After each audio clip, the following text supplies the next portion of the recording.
Okay, ഇന്ന് രാത്രി പിന്നെയും നമുക്കെല്ലാവർക്കും ഒരുമിച്ച് ദിവസത്തിലേക്ക് ഇങ്ങനെ കടന്നു വരാൻ കർത്താവ് നൽകി തരുന്ന നല്ല അവസരത്തിനായിട്ട് ദൈവത്തിന് സ്തോത്രം ചെയ്യുന്നു. എല്ലാ പ്രിയപ്പെട്ടവരെയും ഓർത്ത് കർത്താവിനെ സ്തുതിക്കുന്നു. ഈ ക്ലാസ്സുകൾ ശ്രദ്ധിക്കുന്ന എല്ലാവർക്കും യേശുക്രിസ്തുവിൻ്റെ നാമത്തിലുള്ള സ്നേഹവന്ദനം അറിയിക്കുന്നു. കർത്താവ് നമ്മെ ധാരാളമായിട്ട് അനുഗ്രഹിക്കട്ടെ. നമ്മുടെ ചില പ്രിയപ്പെട്ടവർക്കൊക്കെ അടുത്ത ദിവസങ്ങളിൽ എക്സാം തുടങ്ങാനായിട്ട് പോവുകയാണ്. അപ്പോൾ അവർ ചിലരൊക്കെ അതിൻ്റെ തിരക്കിൽ, എക്സാമിൻ്റെ പ്രിപ്പറേഷൻ്റെ തിരക്കിലൊക്കെ ആയിട്ട് ആയിരിക്കുകയാണ്. അവരെയൊക്കെ ഓർത്ത് നമുക്ക് പ്രാർത്ഥിക്കണം. അവിടെ എക്സാമൊക്കെ നന്നായിട്ട് എഴുതാനായിട്ട് ദൈവം സഹായിക്കണം. അതിനൊക്കെ ആയിട്ട് നമുക്ക് പ്രാർത്ഥിക്കാം. നമ്മൾ ഹൗ ടു സ്റ്റഡി ബൈബിൾ, എങ്ങനെയാണ് ബൈബിൾ പഠിക്കുന്നത് എന്നുള്ള ക്ലാസ്സിലേക്കാണ് നമ്മൾ വരുന്നത്. അതിൻ്റെ 3ാമത്തെ സെഷനാണ് നമ്മളിന്ന് ഡിസ്കസ് ചെയ്യാനായിട്ട് പോകുന്നത്. അപ്പോൾ കഴിഞ്ഞ ദിവസം അല്ലെങ്കിൽ കഴിഞ്ഞ നമ്മുടെ ഈ ക്ലാസ്സിൽ, കഴിഞ്ഞ സെഷനിൽ നമ്മൾ ചർച്ച ചെയ്തത് ബൈബിളിൻ്റെ 3 പ്രത്യേകതകളാണ്. അപ്പോൾ നമ്മളതിന് പറയുന്നത് ഹെർമന്യൂട്ടിക്കൽ ട്രയാഡ്സ് എന്നാണ് പറയുക. ബൈബിളിൻ്റെ 3 പ്രത്യേകതകൾ, ബൈബിൾ ഏത് തരത്തിൽപ്പെട്ട പുസ്തകമാണ് എന്നുള്ള കാര്യങ്ങൾ നമ്മൾ കഴിഞ്ഞ ക്ലാസ്സിൽ ഡിസ്കസ് ചെയ്തു. അപ്പം ഇന്ന് നമ്മളിനി ബൈബിൾ സ്റ്റഡി മെത്തേഡ്, ഞാൻ കഴിഞ്ഞ ക്ലാസ്സിൽ പറഞ്ഞിരുന്നു,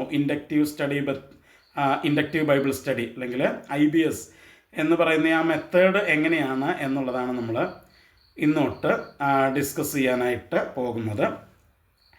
അപ്പം തീർച്ചയായിട്ടും നമ്മൾ ബൈബിൾ പഠിക്കുമ്പോൾ നമ്മൾ നമ്മുടെ പൂർണ്ണമായിട്ടുള്ള ആശ്രയം പരിശുദ്ധാത്മാവിലായിരിക്കണം. ഞാൻ നേരത്തെ തന്നെ സൂചിപ്പിച്ച് കഴിഞ്ഞതാണ്. നമ്മുടെ ആദ്യത്തെ ക്ലാസ്സിൽ നമ്മളത് വിശദമായിട്ട് ചർച്ച ചെയ്തതാണ്. നമ്മുടെ കംപ്ലീറ്റ് ഡിപ്പെൻഡൻസ്, പൂർണ്ണ ആശ്രയം പരിശുദ്ധാത്മാവിലായിരിക്കണം. കാരണം പരിശുദ്ധാത്മാവിൻ്റെ സഹായത്തോടു കൂടെ അല്ലാതെ നമ്മുടെ ബുദ്ധി ഉപയോഗിച്ച് നമുക്കിത് മനസ്സിലാക്കുക എന്ന് പറയുന്നത് ബുദ്ധിമുട്ടാണ്. ഇപ്പോൾ പരിശുദ്ധാത്മാവിൻ്റെ സഹായം അതിനുവേണ്ടി പ്രാർത്ഥിക്കുകയും ആ പരിശുദ്ധാത്മാവിൻ്റെ കരങ്ങളിൽ നമ്മളെ തന്നെ വിധേയപ്പെടുത്തി കൊടുക്കുകയും ചെയ്യുക എന്നുള്ളത് ഒരു ദൈവവചന പഠിതാവിൻ്റെ പ്രാഥമികമായിട്ടുള്ളൊരു കർത്തവ്യമാണ്. അപ്പം നമ്മൾ ഇന്നോട്ട് എങ്ങനെയാണ് ഈ ഇൻഡക്റ്റീവ് ബൈബിൾ സ്റ്റഡി നമ്മൾ ചെയ്യുന്നത് എന്നുള്ളതാണ് അതിൻ്റെ മെത്തഡോളജി എന്ന് വേണമെങ്കിൽ നമുക്ക് പറയാം. ആ രീതിയിൽ നമ്മൾ ചർച്ച ചെയ്യാനായിട്ട് പോവുകയാണ്. അപ്പോൾ ഈ ഇൻഡക്റ്റീവ് ബൈബിൾ സ്റ്റഡിയിൽ നമ്മൾ ഉപയോഗിക്കുന്നത് പ്രാഥമികമായിട്ട് 3 സ്റ്റെപ്പുകളാണ് നമ്മൾ ഉപയോഗിക്കുക. 3 സ്റ്റെപ്പുകളാണ് ഉപയോഗിക്കുക. ഒന്നാമത്തത് ഒബ്സർവേഷൻ അല്ലെങ്കിൽ നിരീക്ഷണം. രണ്ടാമത്തത് ഇൻ്റർപ്രിട്ടേഷൻ അല്ലെങ്കിൽ വ്യാഖ്യാനം. മൂന്നാമത്തത് അപ്ലിക്കേഷൻ എന്ന് പറഞ്ഞാൽ നമ്മുടെ ജീവിതത്തിൽ അത് പ്രായോഗികമാക്കുക. ഈ 3 സ്റ്റെപ്പുകളാണ് ഈ ഇൻഡക്റ്റീവ് ബൈബിൾ സ്റ്റഡിയിൽ നമ്മൾ ഉപയോഗിക്കുന്നത്. ഒന്നുകൂടെ ഞാൻ പറയാം.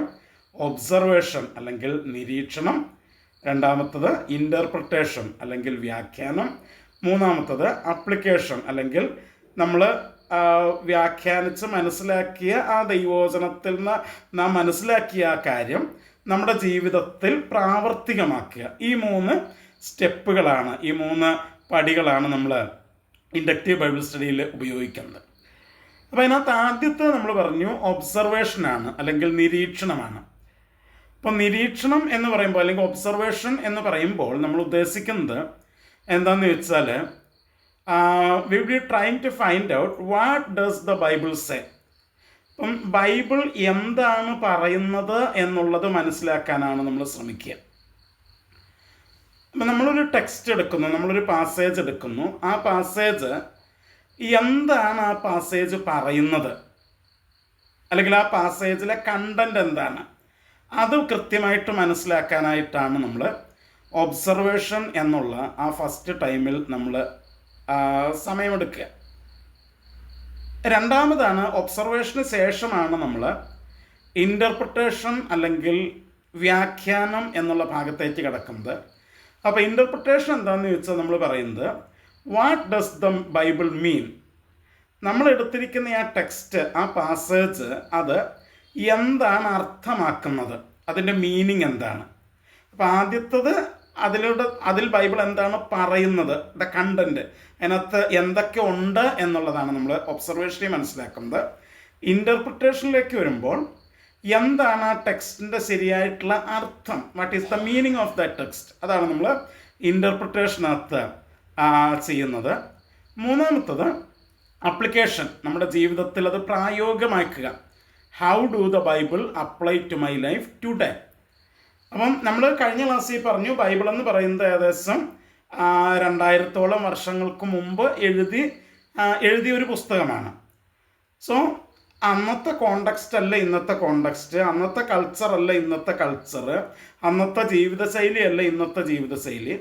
അപ്പം അന്ന് ബൈബിൾ ഇങ്ങനെ പറഞ്ഞെങ്കിൽ, ബൈബിളിലൂടെ ദൈവം ഇങ്ങനെ പറഞ്ഞെങ്കിൽ, അന്നത്തെ സാഹചര്യത്തിൽ അന്നത്തെ കൾച്ചറിൽ ആ കോണ്ടക്സ്റ്റിൽ ദൈവം ബൈബിളിലൂടെ ഇങ്ങനെ പറഞ്ഞെങ്കിൽ, ഇന്നത്തെ നമ്മുടെ കോണ്ടക്സ്റ്റിൽ ഇന്നത്തെ നമ്മുടെ ചുറ്റുപാടിൽ എങ്ങനെയാണത് എനിക്ക് പ്രായോഗികമാക്കാനായിട്ട് പറ്റുക, അതാണ് അപ്ലിക്കേഷൻ എന്നുള്ളതിനകത്ത് നമ്മൾ ചെയ്യുന്നത്. അപ്പോൾ ഈ 3 സ്റ്റെപ്പുകളാണ് ഓർത്തിരിക്കണം. ഒബ്സർവേഷൻ അല്ലെങ്കിൽ നിരീക്ഷണം, ഇൻ്റർപ്രിട്ടേഷൻ അല്ലെങ്കിൽ വ്യാഖ്യാനം, അപ്ലിക്കേഷൻ അല്ലെങ്കിൽ ജീവിതത്തിലത് പ്രായോഗികം ആക്കുക എന്നുള്ളതാണ്.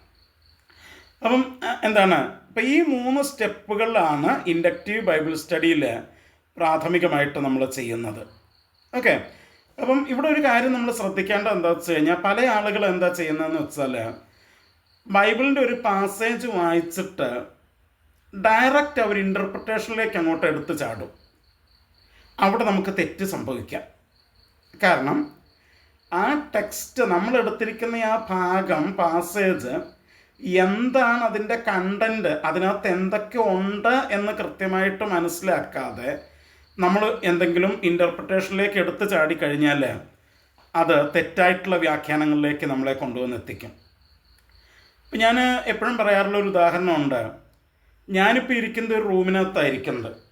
അപ്പോൾ ഈ റൂമിനകത്ത് എന്തൊക്കെ ഉണ്ടെന്ന് ചോദിച്ചു കഴിഞ്ഞാൽ, ഓഫ് കോഴ്സ് ലൈറ്റുണ്ട്, ഫാനുണ്ട്, പിന്നെ എനിക്കൊരു ടേബിളുണ്ട്, ഒരു ചെയറുണ്ട്, ഒരു ബെഡുണ്ട്, പിന്നെ ഇവിടെ കുറച്ച് പുസ്തകങ്ങളൊക്കെ വെച്ചിട്ടുണ്ട്, ഒരു ഫാൻ, ഇങ്ങനത്തെ കുറച്ച് ഐറ്റംസൊക്കെ ഈ റൂമിനകത്തുണ്ട്.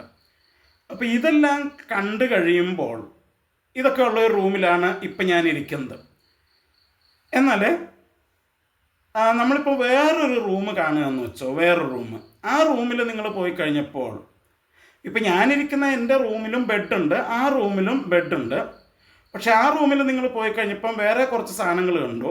ഒരു സ്റ്റാൻഡ്, അതിനകത്ത് ഇങ്ങനെ ഒരു കുപ്പി തലകീഴായിട്ട് തൂക്കിയിട്ടിട്ട് അതിൽ നിന്നൊരു ട്യൂബ് ഇങ്ങനെ കണക്ട് ചെയ്യാനായിട്ട്, എൻ്റെ കയ്യിലേക്ക് കണക്ട് ചെയ്യാനായിട്ടുള്ള ഒരു ട്യൂബൊക്കെ വച്ചിരിക്കുന്നു.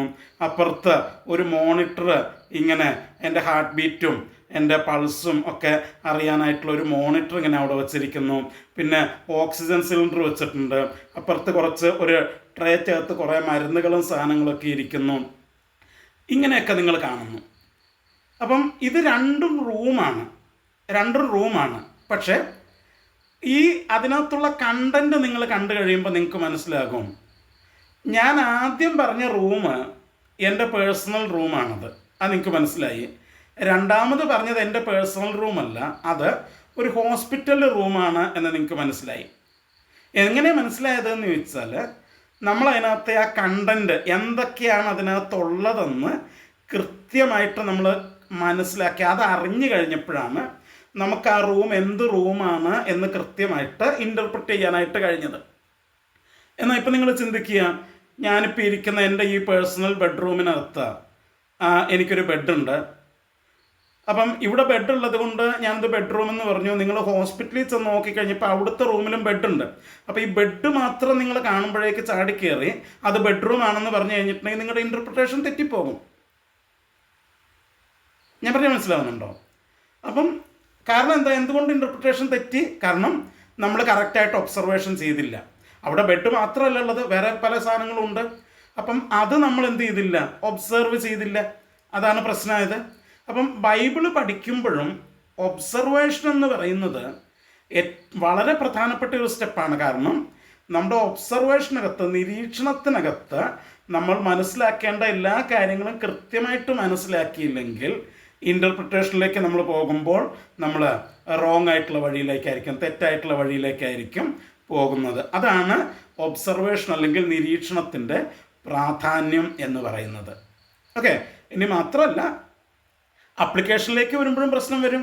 കാരണം ഒബ്സർവേഷൻ തെറ്റിക്കഴിഞ്ഞാൽ, നിരീക്ഷണം തെറ്റിക്കഴിഞ്ഞാൽ നമുക്കിതെങ്ങനെ നമ്മുടെ പ്രായോഗിക ജീവിതത്തിൽ കൊണ്ടുവരണം എന്നുള്ള കാര്യത്തെക്കുറിച്ച് നമുക്ക് മനസ്സിലാക്കാനായിട്ട് പറ്റാതെ വരും. അപ്പോൾ ഈ രണ്ട് മേഖലകളിലും നമുക്ക് പ്രശ്നം വരും. എങ്ങനെയാണെങ്കിൽ ഒബ്സർവേഷൻ നമ്മൾ കൃത്യമായിട്ട് ചെയ്തില്ലെങ്കിൽ, നിരീക്ഷണം നമ്മൾ കൃത്യമായിട്ട് ചെയ്തില്ലെങ്കിൽ. അതുകൊണ്ട് തന്നെ ഒരിക്കലും ഈ ഫസ്റ്റ് സ്റ്റെപ്പ് നിങ്ങൾ നിസ്സാരമായിട്ട് തള്ളിക്കളയരുത്. ഓക്കെ, അപ്പം നമ്മൾ ആ ഫസ്റ്റ് സ്റ്റെപ്പിനകത്തേക്ക് കുറച്ച് ഡീറ്റെയിൽഡ് ആയിട്ട് എന്താണത് അതിനകത്ത് നമ്മൾ ചെയ്യുന്നത് എന്ന് കുറച്ചുകൂടെ ഡീറ്റെയിൽഡ് ആയിട്ട് നമ്മൾ നോക്കാനായിട്ട് പോവുകയാണ്. ഓക്കെ, അപ്പം എന്താണ് നമ്മൾ അതിനകത്ത് ചെയ്യുന്നത് എന്ന് ചോദിച്ചാൽ, ഒന്നാമത്തെ സ്റ്റെപ്പിൽ നമ്മൾ ചെയ്യുന്നത്, നമ്മൾ എടുത്തിരിക്കുന്ന ആ പാസേജ് നമ്മൾ കൃത്യമായിട്ട് നിരീക്ഷിക്കുന്നു, ഒബ്സർവ് ചെയ്യുന്നു. ഓക്കെ, ഒബ്സർവ് ചെയ്യുന്നു എന്ന് മാത്രമല്ല, നമ്മൾ ആ പാസേജുമായിട്ട് എന്താണ് യൂസ് ടു ആകാനായിട്ട്, അതായത് വളരെ പരിചയപ്പെടാനായിട്ട് നമ്മൾ സമയമെടുക്കണം ആ പാസേജിന്. ഓക്കെ, അപ്പം എന്താണ് ആ പാസേജിനകത്ത് എന്തൊക്കെ പറഞ്ഞിരിക്കുന്നു എന്നുള്ളത് കൃത്യമായിട്ട് നമുക്ക് മനസ്സിലാക്കാനായിട്ട് കഴിയുന്നതാണെന്ത് ഈ ഒരു ഭാഗം എന്ന് പറയുന്നത്. അപ്പം ഇവിടെ നമ്മൾ ഒരിക്കലും ഒരു കൺക്ലൂഷനിലേക്ക് അല്ലെങ്കിൽ ഒരു നിഗമനത്തിലേക്ക് നമ്മൾ അല്ലെങ്കിൽ ഇൻ്റർപ്രിട്ടേഷനിലേക്ക് നമ്മൾ ഒരിക്കലും പോകുന്നില്ല. അതിന് പകരം നമ്മൾ എടുത്തിരിക്കുന്ന ഈ പാസേജിനോട് ചില ചോദ്യങ്ങൾ ചോദിക്കുന്നു. അങ്ങനെയൊക്കെ അതിനകത്തുനിന്ന് കിട്ടാവുന്ന വിവരങ്ങൾ മൊത്തം നമ്മൾ ശേഖരിക്കുക. നമുക്ക് മാക്സിമം ഇൻഫർമേഷൻ നമ്മൾ കളക്ട് ചെയ്യുകയാണ്. ഇപ്പോൾ ഒരു കാര്യം നമ്മൾ മനസ്സിലാക്കിയിരിക്കണം, നമ്മൾ കളക്ട് ചെയ്യുന്ന ഇൻഫർമേഷൻ്റെ എണ്ണം കൂടുന്നതിനനുസരിച്ച് ഇൻ്റർപ്രിട്ടേഷൻ കറക്റ്റ് ആയിക്കൊണ്ടിരിക്കും. ഞാൻ നേരത്തെ പറഞ്ഞ പോലെ.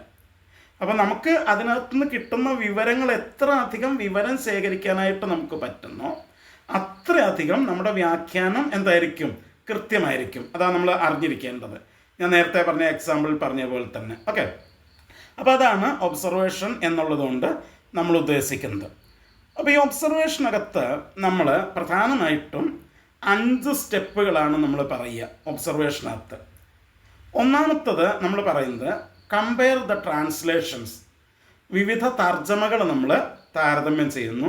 രണ്ടാമത് ആസ്ക് ക്വസ്റ്റ്യൻസ്, ചോദ്യങ്ങൾ ചോദിക്കുന്നു. മൂന്നാമത്തത് ഫൈൻഡ് ദ കീ വേർഡ്സ്, പ്രധാനപ്പെട്ട വാക്കുകൾ നമ്മൾ കണ്ടുപിടിക്കുന്നു. നാലാമത്തത് ഒബ്സർവ് ലിറ്റററി ഫീച്ചേഴ്സ്, അതിൻ്റെ സാഹിത്യപരമായിട്ടുള്ള പ്രത്യേകതകൾ നമ്മൾ കണ്ടുപിടിക്കുന്നു. And the fifth one is analyse the structure, അതിൻ്റെ ഘടന നമ്മൾ പരിശോധിക്കുന്നു. ഓക്കെ, അപ്പം ഇതാണ് 5 സ്റ്റെപ്പുകൾ നമ്മൾ ഉപയോഗിക്കുന്നത്. ഈ സ്റ്റെപ്പുകളെക്കുറിച്ച് നമ്മൾ ഒരല്പം വിശദമായിട്ട് ഡിസ്കസ് ചെയ്യാനായിട്ടാണ് നമ്മൾ പോകുന്നത്. അപ്പോൾ ഓഫ് കോഴ്സ് ഞാൻ 5 സ്റ്റെപ്പുകളാണ് പറഞ്ഞെങ്കിലും അത് ഞാൻ 1, 2, 3, 4, 5 എന്നാണ് പറഞ്ഞത്. But there is A step which is numbered as 0 എന്ന് പറഞ്ഞ് ഞാൻ നമ്പർ കൊടുത്തിട്ടുള്ളൊരു സ്റ്റെപ്പ് ഉണ്ട് അതിനകത്ത്. ആ സ്റ്റെപ്പ് എന്താണെന്ന് വെച്ച് കഴിഞ്ഞാൽ നമ്മൾ പറയുന്നത് റീഡ് ദ ടെക്സ്റ്റ് എന്നുള്ളതാണ്. നമ്മൾ എടുത്തിരിക്കുന്ന ആ പാസേജ് നമ്മൾ എന്ത് ചെയ്യുക, വായിക്കുക. ഞാൻ പറയാതെ തന്നെ നമുക്ക് മനസ്സിലാകും, വായിക്കാതെ നമുക്കൊരിക്കലും എന്ത് ചെയ്യാൻ പറ്റില്ല, ബൈബിൾ പഠിക്കാനായിട്ട് പറ്റില്ല. സോ നമ്മൾ വായിച്ചിരിക്കണം, അത് നിർബന്ധമാണത്. അപ്പം വായിക്കുക എന്ന് പറയുമ്പോൾ അതിനകത്ത് ഞാൻ ഒരു കാര്യം പറയാം. നമ്മൾ ബൈബിൾ പഠിക്കാനായിട്ട് ശ്രമിക്കുമ്പോൾ നമ്മൾ ചെയ്യേണ്ട 1-2 കാര്യങ്ങളുണ്ട്. ഒന്നാമത് നമുക്കതിന് വേണ്ട ടൂൾസ് നമ്മൾ ആദ്യം സെറ്റ് ചെയ്യണം. എന്തൊക്കെ കാര്യങ്ങൾ നമുക്ക് വേണം എന്നുള്ളത് നമ്മൾ സെറ്റ് ചെയ്യണം. എന്തൊക്കെ വേണം എന്ന് ചോദിച്ചാൽ ഞാൻ പറയുന്നത്, നമ്മൾ സാധാരണയായിട്ട് ഉപയോഗിക്കുന്ന ബൈബിളിൻ്റെ ഒരു ട്രാൻസ്ലേഷൻ നമുക്ക് വേണം. അടുത്തതായിട്ട് മറ്റ് 2-3 ട്രാൻസ്ലേഷനുകൾ കൂടെ നമുക്ക് സംഘടിപ്പിക്കാനായിട്ട് പറ്റുമെങ്കിൽ നല്ലതാണ്. ഇന്നിപ്പോൾ അത് വലിയ പണിയൊന്നുമല്ല. ഗൂഗിളിനകത്തും ഇൻ്റർനെറ്റിനകത്തും ആപ്പുകൾക്കകത്തും ഒക്കെ നമുക്ക് കിട്ടും, പല ട്രാൻസ്ലേഷൻസ് നമുക്ക് കിട്ടും. അതൊരു വലിയ ബുദ്ധിമുട്ടൊന്നുമല്ല. അപ്പോൾ അങ്ങനെ കുറച്ച് ട്രാൻസ്ലേഷൻസ് നമ്മൾ സംഘടിപ്പിക്കുക. അതുപോലെ തന്നെ പറ്റുന്നുണ്ടെങ്കിൽ ഒരു ബൈബിൾ ഡിക്ഷണറി നമ്മൾ എടുക്കുക. അത് നമുക്ക് ഗൂഗിളിനകത്തോ ആപ്പുകൾക്കകത്തോ ഒക്കെ ഇന്ന് കിട്ടും. നമ്മൾ പൈസ കൊടുത്ത് വാങ്ങേണ്ട കാര്യങ്ങളൊന്നുമില്ല. ഇത് നെറ്റിനകത്ത് ഇതെല്ലാം നമുക്ക് കിട്ടും. അങ്ങനെ ഒരെണ്ണം. പിന്നെ ഓഫ് കോഴ്സ് നമുക്ക് ഒരു പേനയും ഒരു നോട്ട്ബുക്കും നമ്മുടെ കയ്യിലുണ്ടായിരിക്കണം. അല്ലെങ്കിൽ പിന്നെ ഇന്നത്തെ കാലത്താണെങ്കിൽ ഓക്കെ, ലാപ്ടോപ്പൊക്കെ ആണെങ്കിലും കുഴപ്പമില്ല, ലാപ്ടോപ്പിനകത്തൊക്കെ നമുക്ക് ടൈപ്പ് ചെയ്തൊക്കെ വയ്ക്കാം. ഇപ്പം ഞാനൊന്നും ഇപ്പം പേനയും നോട്ട്ബുക്കും ഒന്നും ഉപയോഗിക്കാറില്ല, ഞാനെല്ലാം ലാപ്ടോപ്പിനകത്തൊക്കെ ടൈപ്പ് ചെയ്യുകയാണ് പതിവ്. അപ്പോൾ അങ്ങനെ വേണമെങ്കിലും ചെയ്യാം. അതില്ലാത്തവർക്ക് നമുക്ക് പേനയും നോട്ട്ബുക്കും വെച്ചിട്ട് നമുക്ക് ചെയ്യാം. ഓക്കെ, അപ്പോൾ ഇത്രയും കാര്യങ്ങൾ നമ്മുടെ കയ്യിൽ ഉണ്ടായിരിക്കണം. ഞാൻ പറഞ്ഞത് ബൈബിളിൻ്റെ ഒരു 2-3 ടൈപ്പ് ബൈബിളുകൾ, ഒരു ബൈബിൾ ഡിക്ഷണറി, പിന്നെ പേനയും ഒരു നോട്ട്ബുക്കും, ഇത്രയും സാധനങ്ങൾ മിനിമം നമ്മുടെ കയ്യിൽ ഉണ്ടായിരിക്കണം. എന്നിട്ട് നമ്മൾ എന്താ ചെയ്യേണ്ടതെന്ന് വെച്ച് കഴിഞ്ഞാൽ, ഏറ്റവും പ്രധാനമായിട്ട് ശ്രദ്ധിക്കേണ്ടത്, നമ്മൾ ഒരു പുസ്തകം കണ്ടിന്യൂസ് ആയിട്ട് പഠിച്ചു പോവുകയാണ് ഏറ്റവും നല്ലത്. ഇപ്പോൾ ഇന്നിപ്പോൾ മത്തായിയുടെ സുവിശേഷത്തിലൊരു ഭാഗം നമ്മൾ പഠിച്ചു, നാളെ പോയിട്ട് പുറപ്പാട് പുസ്തകത്തിലൊരു ഭാഗം പഠിച്ചു, മറ്റന്നാൾ പോയിട്ട് ഫിലിപ്പ് ലേഖനത്തിലൊരു ഭാഗം പഠിച്ചു. അങ്ങനെ പഠിച്ചു കഴിഞ്ഞിട്ടുണ്ടെങ്കിൽ നമുക്കത് ഒരു ശരിയായിട്ടുള്ള രീതിയിൽ ബൈബിൾ പഠിക്കാനായിട്ട് നമുക്ക് പറ്റില്ല. അപ്പോൾ നമ്മൾ ഏതെങ്കിലും ഒരു ബുക്ക് സെലക്ട് ചെയ്യുക, ആ ബുക്ക് നമ്മൾ ആദ്യം തൊട്ട് അവസാനം വരെ നമ്മൾ കണ്ടിന്യൂസ് ആയിട്ട് പഠിക്കുക. ആ ബുക്ക് പഠിച്ച് തീർന്നിട്ട് നമ്മൾ അടുത്ത ബുക്കിലേക്ക് പോയാൽ മതി. ഇപ്പം ഞാനിപ്പം എഫേസ് ലേഖനം ഞാൻ പഠിപ്പിക്കുന്നത് അങ്ങനെയാണ്. ഇപ്പം ഞാൻ 82 ക്ലാസ്സുകൾ എങ്ങാണ്ട് കഴിഞ്ഞു, എന്നിട്ട് ഞാൻ 4-ാം അധ്യായത്തിൻ്റെ ആദ്യ ഭാഗത്ത് നിൽക്കുന്നേ ഉള്ളൂ. നമുക്ക് ഓടിപ്പോകേണ്ട ആവശ്യമില്ല. കൃത്യമായിട്ട് സാവധാനം നമ്മൾ ചെറിയ ചെറിയ പാസേജുകൾ എടുത്ത് പഠിച്ച് കണ്ടിന്യൂസ് ആയിട്ട് പഠിച്ച് പോവുക എന്നുള്ളതാണ് നമ്മൾ ചെയ്യുന്നത്. അപ്പം ഈ നമ്മൾ വായിക്കുമ്പോൾ ടെക്സ്റ്റ്, ഞാൻ ആദ്യം പറഞ്ഞ ഈ റീഡ് ദ ടെക്സ്റ്റ് എന്ന് പറഞ്ഞത്, ബൈബിൾ വായിക്കുക എന്ന് പറഞ്ഞത്, നമ്മളെല്ലാവരും ഉപയോഗിക്കുന്ന ഒരു പ്രൈമറി ട്രാൻസ്ലേഷൻ കാണും. ചിലപ്പോൾ നമ്മൾ മലയാളം ബൈബിളായിരിക്കും ഉപയോഗിക്കുന്നത്, മലയാളത്തിൽ തന്നെ നമുക്കിന്ന് പല ട്രാൻസ്ലേഷനുകളുണ്ട്. അപ്പോൾ അതിലേതാണോ നിങ്ങൾ സ്ഥിരമായിട്ട് ഉപയോഗിക്കുന്നത്, അതിനകത്താണ് ഇത് വായിക്കുക എന്ന് പറയുന്ന പ്രക്രിയ നടക്കേണ്ടത്. ഇപ്പോൾ ഇംഗ്ലീഷ് ആണെങ്കിൽ നമുക്കറിയാം KJV ഉണ്ട്. KJV തന്നെ 2 ടൈപ്പ് ഉണ്ട്, ഓൾഡ് KJVയും ന്യൂ KJV ഉണ്ട്, NIV ഉണ്ട്, RSV ഉണ്ട്, അമേരിക്കൻ സ്റ്റാൻഡേർഡ് വേർഷൻ ഉണ്ട്. അങ്ങനെ ഒത്തിരി ട്രാൻസ്ലേഷനുകൾ, ബൈബിൾ തർജ്ജമകൾ നമുക്കിന്ന് ലഭ്യമാണ്. അപ്പം അതിനകത്ത് നിങ്ങൾ സാധാരണയായിട്ട് ഉപയോഗിക്കുന്നത്, അത് മലയാളം ബൈബിളാണെങ്കിൽ മലയാളം, ഇംഗ്ലീഷിലെ NIV ആണെങ്കിൽ NIV, അതിനകത്താണ് നമ്മൾ എന്ത് ചെയ്യേണ്ടത്, ആദ്യമായിട്ട് വായിക്കേണ്ടത്, ആ ഭാഗം നമ്മൾ വായിക്കേണ്ടത്. അപ്പോൾ അത് വായിക്കുമ്പോൾ ഒറ്റ പ്രാവശ്യമായിട്ട് വായിക്കാതെ, എന്ന് വെച്ച് കഴിഞ്ഞാൽ ഒരു പ്രാവശ്യം വായിച്ച് അവസാനിപ്പിക്കാതെ, നമ്മൾ പഠിക്കാൻ ഉദ്ദേശിക്കുന്ന ആ പാസേജ് ഒരു 2-3 ആവർത്തി റിപ്പീറ്റഡ് ആയിട്ട് നമ്മൾ എന്ത് ചെയ്യുക, വായിക്കുക. കാരണം ഒരു പ്രാവശ്യം വായിക്കുമ്പോൾ നമുക്ക് പെട്ടെന്നത് പരിചയപ്പെടാനായിട്ട് കഴിയില്ല. എന്നാൽ രണ്ടാമതൊന്നുകൂടെ വായിക്കുക, അല്ലെങ്കിൽ മൂന്നാമതൊന്നുകൂടെ വായിക്കുമ്പോൾ നമുക്ക് കുറച്ചുകൂടെ വ്യക്തമായിട്ട് കാര്യങ്ങൾ കാണാനായിട്ട് പറ്റും. എന്നിട്ട് നമ്മൾ അതിൻ്റെ ഒബ്സർവേഷൻ്റെ സ്റ്റെപ്പുകളിലേക്ക് നമ്മൾ കയറുകയാണ്. അപ്പം ഒന്നാമത്തെ സ്റ്റെപ്പ് എന്ന് പറയുന്നത്, നമ്മൾ പറയുന്നത് എന്താണെന്ന് വെച്ചാൽ, കമ്പയർ ദ ട്രാൻസ്ലേഷൻസ്. ഞാൻ പറഞ്ഞു ബൈബിളിൻ്റെ തർജ്ജമകൾ എന്ത് ചെയ്യുക, തമ്മിൽ താരതമ്യപ്പെടുത്തുക. നമ്മളൊരു കാര്യം മനസ്സിലാക്കണം, നമ്മുടെ കയ്യിലിരിക്കുന്ന ഒരു ബൈബിൾ ട്രാൻസ്ലേഷനും 100% കൃത്യമാണ് എന്ന് നമുക്ക് പറയാനായിട്ട് പറ്റില്ല. കാരണം അത് ഈ തർജ്ജമ ചെയ്യാനായിട്ട് ശ്രമിക്കുമ്പോൾ, ട്രാൻസ്ലേറ്റ് ചെയ്യാനായിട്ട് ശ്രമിക്കുമ്പോൾ നമുക്കറിയാം അതിനകത്ത് ഒത്തിരി ബുദ്ധിമുട്ടുകൾ വരും. ഇപ്പം ഞാൻ പണ്ടൊക്കെ പലരുടെയും ഇംഗ്ലീഷ് പ്രസംഗങ്ങൾ മലയാളത്തിലേക്ക് ട്രാൻസ്ലേറ്റ് ചെയ്യാനായിട്ട്, തർജ്ജമ ചെയ്യാനായിട്ട് ഞാൻ പോകുമായിരുന്നു. ഇപ്പം ഒരു 10-15 വർഷമായിട്ട് ഞാൻ ചെയ്യാറില്ല. ഒരു 10-15 വർഷം മുമ്പൊക്കെ ഞാൻ ഒത്തിരി പേരുടെ പ്രസംഗങ്ങൾ ട്രാൻസ്ലേറ്റ് ചെയ്യുമായിരുന്നു. അപ്പോൾ എനിക്കറിയാം, അതിനകത്ത് ബുദ്ധിമുട്ടറിയാം. കാരണം അവരെ സംബന്ധിച്ചിടത്തോളം, ഇപ്പം ഇംഗ്ലീഷിൽ പ്രസംഗിക്കുന്നയാളെ സംബന്ധിച്ചിടത്തോളം അദ്ദേഹം അതങ്ങ് പറഞ്ഞു പോയാൽ മതി. എന്നാൽ ട്രാൻസ്ലേറ്റ് ചെയ്യുന്നത്, തർജ്ജമ ചെയ്യുന്നയാളെ സംബന്ധിച്ചിടത്തോളം അത് അയാൾ പറയുന്നത് കൃത്യമായിട്ട് മനസ്സിലാക്കിയിട്ട് അത് കേൾവിക്കാർക്ക് മനസ്സിലാകുന്ന രീതിയിലേക്ക് അത് മറ്റൊരു ഭാഷയിലേക്ക് വിവർത്തനം ചെയ്ത് കേൾവിക്കാർക്ക് മനസ്സിലാകുന്ന രീതിയിൽ അത് പറയണം. അപ്പോൾ അത് കുറച്ച് ബുദ്ധിമുട്ടുള്ള കാര്യമാണത്. അപ്പോൾ എന്താ സംഭവിക്കാമെന്ന് വെച്ച് കഴിഞ്ഞാൽ, ചിലപ്പം നമ്മൾ തർജ്ജമ ചെയ്തു വരുമ്പോൾ ചില വാക്കുകൾക്കൊന്നും കൃത്യമായിട്ടുള്ള ഒരു പരിഭാഷ നമുക്ക് കിട്ടില്ല. അത് പരിഭാഷപ്പെടുത്തുന്നവരുടെ കുറ്റമല്ല, അത് ആ ഭാഷയുടെ പ്രത്യേകതയാണ്. ഇപ്പോൾ ഒരു ഭാഷയുള്ള ചില വാക്കുകൾക്ക് കൃത്യമായിട്ടുള്ള പരിഭാഷ എന്ത് ചെയ്യില്ല, മറ്റൊരു ഭാഷയിൽ കിട്ടില്ല. ഉദാഹരണത്തിന് ഞാനിങ്ങനെ കേട്ടിട്ടുണ്ട്, ബൈബിളിൽ പറഞ്ഞിരിക്കുന്ന ഒരു ഭാഗമാണ്, എന്താണ്, നിങ്ങളുടെ പാപങ്ങൾ രക്താംബരം പോലെ കടഞ്ചുവപ്പായിരുന്നാലും അത് ഞാൻ ഹിമം പോലെ വെളുപ്പിക്കും എന്നൊരു ഭാഗം. അപ്പം അത് ഒരിക്കൽ ആഫ്രിക്കയിലെ മരുഭൂമിയോട് ചേർന്ന് ജീവിക്കുന്ന ഒരു ആഫ്രിക്കൻ രാജ്യത്തിലെ അവിടുത്തെ ഭാഷയിലേക്ക് ഈ വാക്യം ട്രാൻസ്ലേറ്റ് ചെയ്യാനായിട്ട് ശ്രമിച്ചു കഴിഞ്ഞപ്പോൾ ഈ ഹിമം എന്ന് പറയുന്ന ഈ സാധനം അവർ കണ്ടിട്ടില്ല, അവർക്കറിയില്ല ഈ സാധനം. അപ്പോൾ അതുകൊണ്ട് തന്നെ അതിന് ആ ഭാഷയിൽ കൃത്യമായിട്ടുള്ളൊരു വാക്ക് അതിനില്ല. കാരണം അവിടെ ചൂടുള്ള സ്ഥലമാണ്, അവിടെ ഹിമം അല്ലെങ്കിൽ സ്നോഫോളിങ് നടക്കുന്ന ഒരു സ്ഥലമല്ല അത്. അപ്പോൾ അതുകൊണ്ട് അവർക്ക് അതിനെക്കുറിച്ച് കൃത്യമായിട്ട് ആ ഭാഷയ്ക്കകത്ത് അന്ന് കൃത്യമായിട്ടുള്ളൊരു വാക്ക് അതിനില്ലായിരുന്നു. ഇപ്പം ഞാൻ കേട്ടിട്ടുള്ളത് ഇതാണ്. അപ്പോൾ ആ ഭാഗം അവർ ട്രാൻസ്ലേറ്റ് ചെയ്ത് എങ്ങനെയാണ്, നിങ്ങളുടെ പാപം രക്താംബരം പോലെ കടുംചുവപ്പായിരുന്നാലും ദൈവം അത് തേങ്ങാപ്പീര പോലെ വെളുപ്പിക്കുമെന്ന്. കാരണം തേങ്ങ അവർ കണ്ടിട്ടുണ്ട്, തേങ്ങ അവർക്കറിയാം, തേങ്ങയുടെ വെളുപ്പം അവർക്കറിയാം. അപ്പം ഹിമം എന്നുള്ളതിന് പകരം അവിടെ തർജ്ജമ ചെയ്തപ്പോൾ അവരെന്തുപയോഗിച്ചു, തേങ്ങാപ്പീര എന്ന് ഉപയോഗിച്ചു. ഓക്കെ, പക്ഷെ ബൈബിളിൽ ശരിക്കും പറഞ്ഞാൽ തേങ്ങാപ്പീര എന്നല്ല. അപ്പം ഈ ഒരു പ്രശ്നം തർജ്ജമകൾക്കകത്ത് എപ്പോഴും വരും, ട്രാൻസ്ലേഷനുകൾക്കകത്ത് എപ്പോഴും വരും. അത് നമ്മൾ എപ്പോഴും മനസ്സിലാക്കിയിരിക്കണം. കാരണം നമ്മൾ പറഞ്ഞു ബൈബിൾ എഴുതപ്പെട്ടത് ഗ്രീക്കിലാണ്. അപ്പോൾ ഈ ഗ്രീക്കിൽ നിന്ന് ഇംഗ്ലീഷിലേക്ക്, അല്ലെങ്കിൽ ഹീബ്രുവിൽ നിന്ന് ഇംഗ്ലീഷിലേക്ക്, അല്ലെങ്കിൽ ലത്തീനിലേക്ക്, അല്ലെങ്കിൽ ഇംഗ്ലീഷിൽ നിന്ന് അല്ലെങ്കിൽ ലാറ്റിനിൽ നിന്ന് മലയാളത്തിലേക്ക് ഒക്കെ തർജ്ജമ ചെയ്യുമ്പോൾ ഇങ്ങനത്തെ കുറച്ച് പ്രശ്നങ്ങൾ അതിനകത്ത് വരും. ആപ്റ്റായിട്ടുള്ള വാക്കും ശൈലികളും ഒന്നും ചിലപ്പോൾ നമുക്ക് കിട്ടിയെന്ന് വരില്ല. ഓക്കെ, അപ്പം അങ്ങനെ വരുന്നത് കൊണ്ടാണ് നമ്മൾ ബൈബിളിൻ്റെ ഒന്നിലധികം ട്രാൻസ്ലേഷൻസ്, പരിഭാഷകൾ നമ്മൾ ഉപയോഗിക്കണം എന്ന് പറയുന്നത്.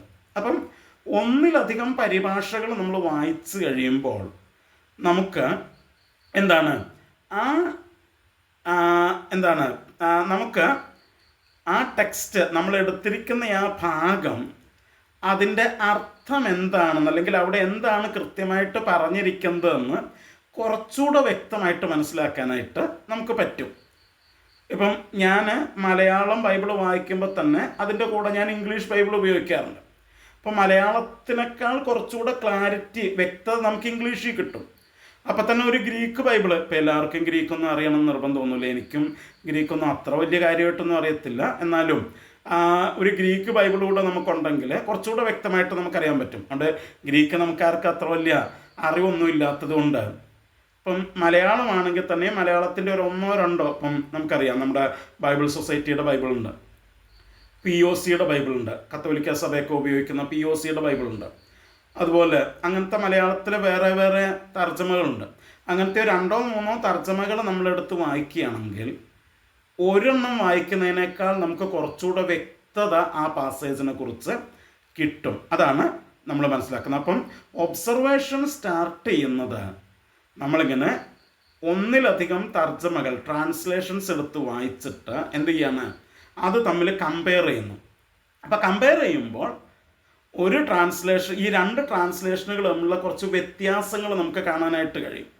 അപ്പോൾ ആ വ്യത്യാസങ്ങൾ കാണുമ്പോൾ നമുക്ക് ഇതിനകത്ത് എന്താണ് കൃത്യമായിട്ട് വരിക എന്ന് കുറച്ചുകൂടെ വ്യക്തമായിട്ട് മനസ്സിലാക്കാനായിട്ട് നമുക്ക് കഴിയും. ഒരു ട്രാൻസ്ലേഷൻ മാത്രം വായിച്ചാൽ നമ്മൾ ആ ഒരു റൂട്ടിൽ മാത്രമേ പോവുള്ളൂ. പക്ഷേ ഒന്നിലധികം ട്രാൻസ്ലേഷൻസ് വായിച്ചു കഴിഞ്ഞാൽ നമുക്കിതിനകത്ത് എന്താണ് കൃത്യമായിട്ട് വരുന്നത് എന്ന് നമുക്ക് മനസ്സിലാക്കാനായിട്ട് കഴിയും. അപ്പോൾ ആ ഒരു ചിന്തയോടുകൂടെ ഒന്നിലധികം ട്രാൻസ്ലേഷൻസ് നമ്മൾ കമ്പയർ ചെയ്യുക, താരതമ്യപ്പെടുത്തുക എന്നുള്ളത് ഒബ്സർവേഷനകത്തെ 1ാമത്തെ സ്റ്റെപ്പാണ്.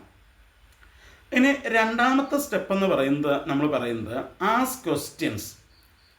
നമ്മൾ ചോദ്യങ്ങൾ ചോദിക്കുക. ആരോട്? ആ പാസേജിനോട് നമ്മൾ ചില ചോദ്യങ്ങൾ ചോദിക്കുകയാണ്. അപ്പം ആ ചോദ്യങ്ങൾ ചോദിക്കുമ്പോൾ നമ്മൾ ശ്രദ്ധിക്കേണ്ടത് we should ask the right questions. നമ്മൾ കൃത്യമായിട്ടുള്ള ചോദ്യങ്ങളായിരിക്കണം നമ്മൾ എന്ത് ചെയ്യേണ്ടത്, ചോദിക്കേണ്ടത്. എന്ന് വെച്ചാൽ ഇപ്പം നമ്മൾ ബൈബിളിൽ ഒരു പാസേജ് വായിക്കുമ്പോൾ, ഇപ്പം നമ്മളിങ്ങനെ ഇരുന്നൊരു ക്ലാസ് റൂമിലിരുന്ന് ഒരു ക്ലാസ് അല്ലെങ്കിൽ ഒരു പ്രസംഗം കേൾക്കുന്നു എന്ന് നമ്മളിങ്ങനെ ചിന്തിക്കുക. അപ്പം അങ്ങനെ കേൾക്കുമ്പോൾ എന്താണ്, ആ പറയുന്ന കാര്യങ്ങൾ കൃത്യമായിട്ട് കേട്ട് കഴിഞ്ഞാൽ നിങ്ങൾക്ക് അതിനെക്കുറിച്ച് ചിലപ്പം കൃത്യമായിട്ടുള്ള ചോദ്യങ്ങൾ ചോദിക്കാനായിട്ട് പറ്റും. എന്തിന്? കൂടുതൽ മനസ്സിലാക്കാനായിട്ട്. അപ്പം ആദ്യം നമ്മൾ ഈ പാസേജ് കൃത്യമായിട്ട് വായിച്ചതിന് ശേഷം ആ കൃത്യമായിട്ടുള്ള ചോദ്യങ്ങൾ നമ്മൾ എന്ത് ചെയ്യുക, ചോദിക്കുക എന്നുള്ളതാണ്. ഓക്കെ, അപ്പം ഈ ചോദ്യങ്ങൾ ചോദിക്കുക എന്നുള്ളത് വളരെ പ്രധാനപ്പെട്ട ഒരു കാര്യമാണ്. അപ്പോൾ ഈ ചോദ്യം ചോദിക്കുമ്പോൾ ഒരു കാര്യം മനസ്സിലാക്കണം, ചോദ്യവും നമ്മൾ തന്നെ ചോദിക്കുന്നു, ഉത്തരവും നമ്മൾ തന്നെ പറയുന്നു. അങ്ങനെ ആകരുത്. ചോദ്യം നമുക്ക് ചോദിക്കാം, പക്ഷേ ഉത്തരം തരേണ്ടത് ആ പാസേജാണ്, ആ ബൈബിളിലെ ആ ഭാഗമാണ് നമുക്ക് എന്ത് ചെയ്യേണ്ടത്, ഉത്തരം നമുക്ക് തരേണ്ടത്. അല്ലാതെ നമുക്ക് ചാടിക്കേറിയ ഒരു ഉത്തരത്തിലേക്ക് പോകാനായിട്ട് നമ്മൾ ശ്രമിക്കരുത്. നമുക്ക് തോന്നുന്ന ഒരു ഉത്തരത്തിലേക്ക് കയറി പോകാനായിട്ട് നമ്മൾ ശ്രമിക്കരുത്. നമ്മൾ ചോദ്യങ്ങൾ ചോദിക്കുമ്പോൾ നമുക്ക് ചോദ്യങ്ങൾ ചോദിക്കാം, പക്ഷെ ഉത്തരങ്ങൾ തരേണ്ടത് ആരാണ്? ആ പാസേജാണ് ഉത്തരങ്ങൾ തരേണ്ടത്. അപ്പം ഈ ചോദ്യങ്ങൾക്ക് നമുക്ക് ലഭിക്കുന്ന ഉത്തരങ്ങൾ നമ്മുടെ ഇൻ്റർപ്രിട്ടേഷനെ, വ്യാഖ്യാനത്തെ വളരെ നല്ല രീതിയിൽ അതിനെ ഹെൽപ്പ് ചെയ്യുന്നതാണ് ഈ ചോദ്യങ്ങൾക്ക് ലഭിക്കുന്ന ഉത്തരങ്ങൾ എന്ന് പറയുന്നത്. ഓക്കെ, അപ്പം നമ്മൾ പറയുന്നത്, നമ്മൾ ചോദിക്കുന്ന ആ ചോദ്യങ്ങളെ നമ്മൾ ഒന്ന് ഗ്രൂപ്പ് ചെയ്തിട്ടുണ്ട്. അതായത് കുറച്ച് വിഭാഗങ്ങളായിട്ട് നമ്മൾ തിരിച്ചിട്ടുണ്ട്. ഒന്നാമത്തെ നമ്മൾ പറയുന്നത് ക്വസ്റ്റ്യൻസ് ഓഫ് കണ്ടൻറ്റ്, അല്ലെങ്കിൽ ഉള്ളടക്കത്തെക്കുറിച്ചുള്ള ചോദ്യങ്ങൾ. ആ ടെക്സ്റ്റിനകത്ത് എന്ത് പറഞ്ഞിരിക്കുന്നോ ആ പറഞ്ഞിരിക്കുന്ന കാര്യങ്ങളെക്കുറിച്ചുള്ള ചോദ്യങ്ങൾ. അപ്പം എന്താണ്, നമ്മൾ ആ ചോദ്യങ്ങൾ ചോദിക്കുന്നതിലൂടെ നമ്മൾ ചെയ്യുന്നത് ആ പാസേജിനകത്ത്, ആ ഭാഗത്തിനകത്ത് പറഞ്ഞിരിക്കുന്നത് എന്താണെന്നും അതിൻ്റെ പ്രാധാന്യം എന്താണെന്നും മനസ്സിലാക്കാനായിട്ട് ശ്രമിക്കുക ചെയ്യുന്നത്. ഓക്കെ, എന്താണ് അവിടെ പറഞ്ഞിരിക്കുന്നത്, അതിൻ്റെ പ്രാധാന്യം എന്താണ് എന്ന് മനസ്സിലാക്കാനായിട്ട് ശ്രമിക്കുക. ഉദാഹരണത്തിന് ഇപ്പം നമ്മളവിടെ ചോദിക്കുന്ന ചില ചോദ്യങ്ങൾ, ഹു, ആര് എന്ന് വെച്ചാൽ, ഇപ്പോൾ ഒരു കാര്യം, ഒരു നെറേറ്റീവ്, ഒരു പ്രസംഗം അല്ലെങ്കിൽ ഒരു കാര്യം ഒരാൾ പറയുന്നതാണ് നമ്മൾ വായിക്കുന്നതെന്ന് വെച്ചോ. അപ്പോൾ അവിടെ നമ്മൾ ചോദിക്കുക, ആരാണിത് പറഞ്ഞത്. ഇപ്പോൾ കഴിഞ്ഞ ക്ലാസ്സിൽ ഞാൻ പറഞ്ഞിട്ടുണ്ടായിരുന്നു, ബൈബിളിനകത്ത് ദൈവത്തിൻ്റെ വാക്കുകളുണ്ട്, മനുഷ്യൻ്റെ വാക്കുകളുണ്ട്, പിശാചിൻ്റെ വാക്കുകളുണ്ട്, ഇതൊക്കെ ഉണ്ട്. അപ്പം ആരാണിത് പറഞ്ഞത് എന്ന് ചോദിച്ചു കഴിയുമ്പോൾ അതിന് കിട്ടുന്ന ഉത്തരം വളരെ പ്രധാനപ്പെട്ടതാണ്. പ്രത്യേകിച്ച് ഞാനിങ്ങനെ പറയാറുണ്ട്, ഈ ഇയ്യോബിൻ്റെ പുസ്തകം, ബുക്ക് ഓഫ് ജോബ്, ഇയ്യോബിൻ്റെ പുസ്തകം നമ്മൾ വ്യാഖ്യാനിക്കുകയും പ്രസംഗിക്കുകയും ചെയ്യുമ്പോൾ ഇത് വളരെ നന്നായിട്ട് നമ്മൾ ശ്രദ്ധിക്കണം. കാരണം ഈ ഇയ്യോബിൻ്റെ പുസ്തകം നിങ്ങൾ പഠിക്കുമ്പോൾ അവിടെ ഇയ്യോബിനെ ആശ്വസിപ്പിക്കാനായിട്ട്, ഇയ്യോബിൻ്റെ ചരിത്രം നമുക്കറിയാം, ഞാൻ അതിലേക്ക് പോകുന്നില്ല. അപ്പോൾ ഇയ്യോബിനെ ആശ്വസിപ്പിക്കാനായിട്ട് ഇയ്യോബിൻ്റെ 3-4 സ്നേഹിതന്മാർ വരുന്നുണ്ട്. എന്നിട്ട് ഇവർ ഇയ്യോബും തമ്മിൽ ഡിബേറ്റ് നടക്കുകയാണ്, ചർച്ച നടക്കുകയാണ്. അപ്പോൾ ഇവർ കുറേ കാര്യങ്ങൾ പറയുന്നു, ഇയ്യോബ് അതിന് മറുപടി പറയുന്നു, ഇവർ പിന്നെയും അതിന് മറുപടി പറയുന്നു, ഇയ്യോബ് പിന്നെയും മറുപടി പറയുന്നു. അങ്ങനെ കുറേ ചർച്ച നടക്കുകയാണ്. പിന്നെ അത് കഴിഞ്ഞിട്ട് അതിനകത്ത് പ്രായം ഏറ്റവും കുറഞ്ഞൊരു പുള്ളിക്കാരുണ്ടായിരുന്നു. പുള്ളിക്കാരൻ ഒരു 2-3 അധ്യായങ്ങൾ കണ്ടിന്യൂസ് ആയിട്ട് പുള്ളി അങ്ങ് പറഞ്ഞു പോവാണ്. അപ്പം ഈ നമ്മൾ പ്രസംഗിക്കുകയും വാക്യങ്ങൾ എടുക്കുകയൊക്കെ ചെയ്യുമ്പോൾ പലരും ചെയ്യുന്ന ഒരു കാര്യം ഞാൻ കണ്ടിട്ടുണ്ട്, ഇതാര് പറഞ്ഞതാണെന്ന് ചിന്തിക്കാതെ അവരതെടുത്തിട്ട് അങ്ങ് പ്രസംഗിക്കും. എന്നിട്ട് അവരതങ്ങോട്ടേക്ക് നമുക്കൊക്കെ അപ്ലൈ ചെയ്യാകുന്ന ഒരു കാര്യമാണ് എന്നുള്ള രീതിയിൽ അവർ പ്രസംഗിക്കും. ഞാൻ ഒത്തിരി കേട്ടിട്ടുണ്ട്. ഞാൻ ഈ പറയുന്നത് ശ്രദ്ധിച്ചാൽ മനസ്സിലാക്കും. പക്ഷെ ഇവിടെ ഒരു കാര്യം മനസ്സിലാക്കണം, ആ പുസ്തകത്തിൻ്റെ അവസാന ഭാഗത്തിലേക്ക് വരുമ്പോൾ ദൈവം പറഞ്ഞൊരു പ്രസ്താവന അവിടെ കിടക്കുന്നുണ്ട്. എന്താണെന്നറിയാമോ? ഇയ്യോബ് എന്നെക്കുറിച്ച് സംസാരിച്ചതുപോലെ അവൻ്റെ സ്നേഹിതന്മാർ പറഞ്ഞത് ശരിയായിട്ടുള്ള കാര്യങ്ങളല്ലെന്ന്. ഞാൻ പറഞ്ഞു മനസ്സിലായോ? ഇപ്പോൾ അവിടെ പറഞ്ഞത് ഇയ്യോബ് എന്നെക്കുറിച്ച് പറഞ്ഞ കുറേ കാര്യങ്ങളുണ്ട്, അല്ലെങ്കിൽ ഇയ്യോബ് പറഞ്ഞ കുറേ കാര്യങ്ങളുണ്ട്, അതൊക്കെ ശരിയാണ് എന്ന് ദൈവം അക്സെപ്റ്റ് ചെയ്യുന്നു, അംഗീകരിക്കുന്നു. എന്നാൽ ഇയ്യോബിൻ്റെ സ്നേഹിതന്മാർ പറഞ്ഞ കാര്യങ്ങൾ ശരിയല്ലെന്നാണ് ദൈവം പറഞ്ഞത്. ഓക്കെ, അപ്പം അങ്ങനെയാണെങ്കിൽ ഈ ഇയ്യോബിൻ്റെ പുസ്തകം നമ്മൾ പഠിക്കുമ്പോൾ, അത് പ്രസംഗിക്കുമ്പോൾ, ഇയ്യോബിൻ്റെ സ്നേഹിതന്മാർ പറഞ്ഞ കാര്യങ്ങൾ തെറ്റാണെന്നാണ് ദൈവം പറഞ്ഞത്. അത് നമ്മൾ ശരിയാണെന്ന് പറഞ്ഞ് പ്രസംഗിക്കാനായിട്ട് പാടില്ല. ഇന്ന് പലരും ഇയ്യോബിൻ്റെ പുസ്തകത്തിൽ നിന്ന് വാക്യങ്ങൾ ഇങ്ങോട്ടേക്ക് എടുത്തിട്ട് ഇതാര് പറഞ്ഞതാണെന്ന് ചിന്തിക്കാതെ അതങ്ങോട്ട് പ്രസംഗിച്ച് അതങ്ങോട്ടേക്ക് 100% ശരിയായിട്ടുള്ളൊരു ടീച്ചിങ് ആണ് എന്ന് പറഞ്ഞ് ചെയ്യാണ്, പഠിപ്പിക്കുകയാണ്. ഇതുണ്ടോ ഞാൻ പറഞ്ഞ ആ വാക്യം? ഇയ്യോബിൻ്റെ പുസ്തകം 42-ാം അധ്യായത്തിൻ്റെ 7-ാം വാക്യത്തിലാണ് ഞാൻ പറഞ്ഞത്. അവിടെ നമ്മളിങ്ങനെയാണ് വായിക്കുന്നത്: യഹോവ ഈ വചനങ്ങളെ ഇയ്യോബിനോട് അരുളി ചെയ്ത ശേഷം യഹോവ തേമാന്യനായ എലീഫസിനോട് അരുളി ചെയ്തത്, നിന്നോടും നിന്റെ 2 സ്നേഹിതന്മാരോടും എനിക്ക് കോപം ജ്വലിച്ചിരിക്കുന്നു. അപ്പോൾ ദൈവത്തിന് അവരോട് കോപം ജ്വലിച്ചു, ദേഷ്യം വന്നു. എന്തുകൊണ്ട്? എൻ്റെ ദാസനായ ഇയ്യോബിനെ പോലെ നിങ്ങൾ എന്നെക്കുറിച്ച് വിഹിതമായത് സംസാരിച്ചില്ല. ശരിയായിട്ടുള്ള കാര്യങ്ങളല്ല നിങ്ങൾ സംസാരിച്ചത്. ഇയ്യോബ് സംസാരിച്ചത് ശരിയായിട്ടുള്ള കാര്യങ്ങളാണ്, പക്ഷേ നിങ്ങൾ 3 പേര് സംസാരിച്ചത് ശരിയായിട്ടുള്ള കാര്യങ്ങളല്ല. അതുകൊണ്ട് എനിക്ക് നിങ്ങളോട് കോപം തോന്നുന്നു എന്നാണ് ദൈവം പറഞ്ഞത്. ഇന്ന് പല പ്രസംഗകരും ഈ 3 സ്നേഹിതന്മാർ പറഞ്ഞ പാസേജിനകത്തുനിന്ന് വാക്യങ്ങൾ ഇങ്ങോട്ട് അടർത്തിയെടുത്തിട്ട് സഭകളിൽ അതങ്ങോട്ട് പ്രസംഗിച്ച് പെരുപ്പിച്ച് മേൽക്കൊഴുപ്പൊക്കെ ആക്കി കേട്ടോണ്ടിരിക്കുന്ന ആൾക്കാർക്കും അറിയില്ല. അവരും ഇതൊക്കെ കേട്ട് കൈയടിച്ച് അന്യഭാഷ എന്നുള്ള പേരിൽ എന്തൊക്കെയോ ശബ്ദകോലാഹലമൊക്കെ ഉണ്ടാക്കി ഭയങ്കര ബഹളമൊക്കെ ഉണ്ടാക്കിയിട്ട് വലിയ അനുഗ്രഹമെന്ന് പറഞ്ഞു പോകും. പക്ഷെ ദൈവം പറഞ്ഞത് എനിക്കത് കേട്ടിട്ട് കോപം വന്നു. അങ്ങനെയാണെങ്കിൽ ഇത് പ്രസംഗിക്കുന്ന പ്രസംഗകരോടും ദൈവത്തിന് എന്താ വരുന്നത്? കോപമാണ് വരുന്നത്. അവർക്ക് എന്താ തെറ്റുപറ്റിയത്? അതാര് പറഞ്ഞതാണ് എന്നവർ ചിന്തിച്ചില്ല. അപ്പോൾ ബൈബിൾ വ്യാഖ്യാനിക്കുമ്പോൾ ആര് പറഞ്ഞു എന്ന് നമ്മൾ ചിന്തിക്കണം. അല്ലെങ്കിൽ ആര് ചെയ്തു, എന്തെങ്കിലും ഒരു കാര്യം, ഒരു ചെയ്ത കാര്യമാണ് പറയുന്നതെങ്കിൽ ആരാണത് ചെയ്തത് എന്നുള്ളത് നമ്മൾ ചിന്തിക്കണം.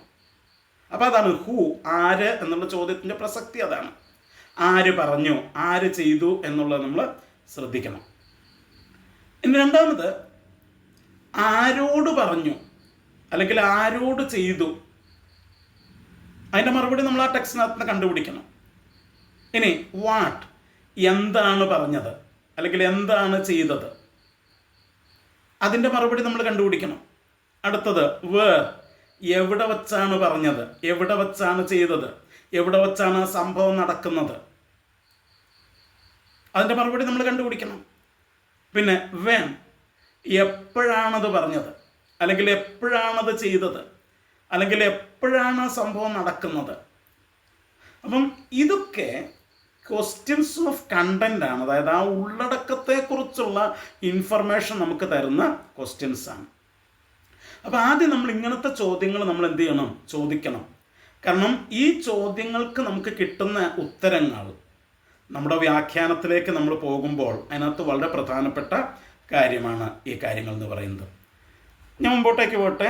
രണ്ടാമത്തെ ക്വസ്റ്റ്യൻ എന്ന് പറയുന്നത് ക്വസ്റ്റ്യൻസ് ഓഫ് റിലേഷൻഷിപ്പാണ്. ക്വസ്റ്റ്യൻസ് ഓഫ് റിലേഷൻഷിപ്പ്, ബന്ധങ്ങളുടെ ക്വസ്റ്റ്യൻ. ഓക്കെ, അപ്പം ഇതെന്താണെന്ന് വെച്ച് കഴിഞ്ഞാൽ എന്താണ്?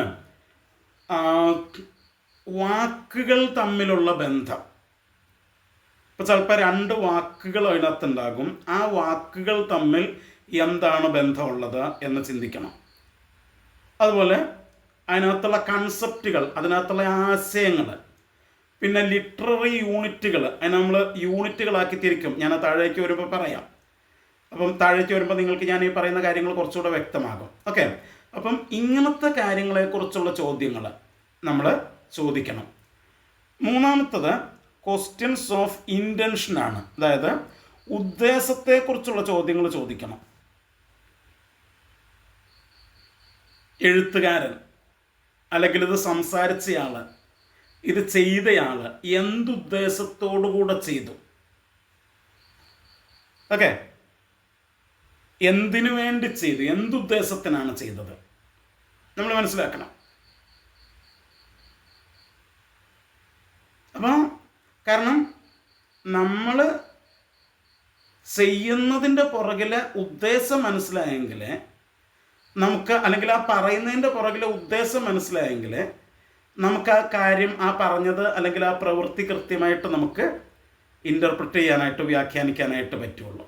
അപ്പം എന്തുകൊണ്ട് ഇത് പറഞ്ഞു അല്ലെങ്കിൽ എന്തുകൊണ്ട് ഇത് ചെയ്തു, അപ്പം അത് ആ ടെക്സ്റ്റിനകത്ത് കാണും. ഇപ്പോൾ ഉദാഹരണത്തിന് മത്തായിയുടെ സുവിശേഷത്തിൽ നമ്മൾ വായിക്കുന്നുണ്ട്, കർത്താവ് പറഞ്ഞു, ഉപവാസത്താലും പ്രാർത്ഥനയാലും അല്ലാതെ ഈ ജാതി നിങ്ങളെ വിട്ട് നീങ്ങിപ്പോകുകയില്ല. അതെന്തുകൊണ്ടാണ് പറഞ്ഞത്? എന്തുകൊണ്ടാണ് പറഞ്ഞതെന്ന് വെച്ച് കഴിഞ്ഞാൽ, കർത്താവ് ശിഷ്യന്മാരിൽ 3 പേരും മറുരൂപമലയിലായിരിക്കുന്ന സമയത്ത് താഴെ ഭൂതഗ്രസ്തനായിട്ടുള്ള ഒരു മനുഷ്യനെയും കൊണ്ട് ആൾക്കാർ വന്നു. താഴെ ഉണ്ടായിരുന്ന 9 പേര് അപ്പോസ്തലന്മാർക്കും അതിനെ പുറത്താക്കാനായിട്ട് കഴിഞ്ഞില്ല. അപ്പോൾ ആ കഴിയാതിരുന്നപ്പോൾ കർത്താവ് വന്നിട്ട് അതിനെ പുറത്താക്കി. എന്നിട്ട് ഇവർ വന്നിട്ട് എന്തുകൊണ്ടാണ് ഞങ്ങൾക്ക് പുറത്താക്കാൻ കഴിയാതിരുന്നത് എന്ന് ചോദിച്ചപ്പോൾ ആ ചോദ്യത്തിൻ്റെ മറുപടി ആയിട്ടാണ് കർത്താവ് എന്ത് ചെയ്യുന്നത്, ആ വാക്യം പറയുന്നത്. അപ്പം കർത്താവ് ഇത് പറഞ്ഞതിനൊരു ഉദ്ദേശമുണ്ട്, ലക്ഷ്യമുണ്ട്. അപ്പോൾ ഉപവാസത്താലും പ്രാർത്ഥനയാലും അല്ലാതെ ഈ ജാതി നീങ്ങിപ്പോവുകയില്ല എന്നുള്ള ആ വാക്യം കൃത്യമായിട്ട് ഇൻ്റർപ്രറ്റ് ചെയ്യണമെന്നുണ്ടെങ്കിൽ അത് പറഞ്ഞത് എന്തുകൊണ്ടാണ്, എന്തുകൊണ്ടാണത് പറഞ്ഞത്, അതിൻ്റെ ഉദ്ദേശം എന്താണ് എന്ന് നമ്മൾ മനസ്സിലാക്കണം. അതാണ്. 4-മത്തത് ക്വസ്റ്റ്യൻ ഓഫ് ഇംപ്ലിക്കേഷനാണ്. അതായത് എന്താണ്, ആ ചെയ്ത പ്രവൃത്തിയുടെ അല്ലെങ്കിൽ ആ പറഞ്ഞ കാര്യത്തിൻ്റെ ഫലം എന്തായിരുന്നു എന്നുള്ള ചോദ്യം. ഓക്കെ, അപ്പം ഈ 4 ചോദ്യങ്ങളാണ് നമ്മൾ പ്രധാനമായിട്ട് എന്ത് ചെയ്യുന്നത്, ചോദിക്കുന്നത് എന്നാണ് നമ്മൾ പറഞ്ഞത്. ഈ 4 ചോദ്യങ്ങളാണ് നമ്മൾ ഇതിനകത്ത് പ്രധാനമായിട്ടും ചോദിക്കുക. ഈ ചോദ്യങ്ങൾ നമ്മൾ ചോദിക്കുമ്പോൾ ഇതിന് കിട്ടുന്ന മറുപടി വളരെ പ്രധാനപ്പെട്ടതാണ്. അപ്പം ഞാൻ ഇന്നെൻ്റെ ക്ലാസ് ഞാനിവിടെ അവസാനിപ്പിക്കാനായിട്ട് പോവുകയാണ്. കർത്താവിനെ വെച്ചാൽ അടുത്ത ക്ലാസ്സിൽ നമുക്ക് മുൻപോട്ടേക്കുള്ള കാര്യങ്ങൾ ചർച്ച ചെയ്യാം. അപ്പം ഒബ്സർവേഷൻ എന്നുള്ള വിഷയത്തെക്കുറിച്ചാണ് നമ്മൾ പറഞ്ഞത്. കൃത്യമായിട്ട് ദൈവവചനം ഒബ്സർവ് ചെയ്യാനായിട്ട്, നിരീക്ഷിക്കാനായിട്ടും പഠിക്കാനായിട്ടും ദൈവം നമ്മളെ സഹായിക്കട്ടെ. ദൈവവചനം ശരിയായിട്ട് മനസ്സിലാക്കി അതിനനുസരിച്ച് ജീവിക്കാനായിട്ട് ദൈവം നമ്മളെ ഓരോരുത്തരെയും സഹായിക്കട്ടെ. ഞാൻ ഈ ക്ലാസ് ഇവിടെ കൺക്ലൂഡ് ചെയ്യുന്നു. പ്രിൻസ് പാസ്റ്റർ പ്രാർത്ഥിച്ച് അവസാനിപ്പിക്കാമോ? പ്രാർത്ഥിക്കാം. യോഹന്നായ ദൈവമേ, സ്വർഗീയ പിതാവേ, നല്ല സമയത്തിനായി ഞങ്ങൾ